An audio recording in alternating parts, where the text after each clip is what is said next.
We are at the place called the Oaks Domain, which is about 5-10 minutes from Derry or Londonderry, and it's an old sort of a country house with lots of grounds, and we've built a zipline course, or we call it our zip trekking course, in the valley of the Faughan River.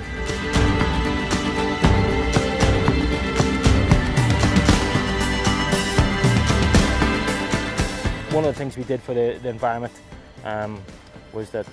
in the forest itself there was a lot of lilandy and rhododendron and laurel, which is sort of pest vegetation, so we sort of built our zip lines within those areas. So we sort of looked after the forest by clearing this and also then putting in what we wanted, and we also planted 1,200 trees in the areas that we sort of cleared away from this sort of pest vegetation to improve the health of the forest. The Rural Development Programme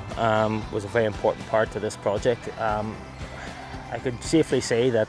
without their help we would not be operating today.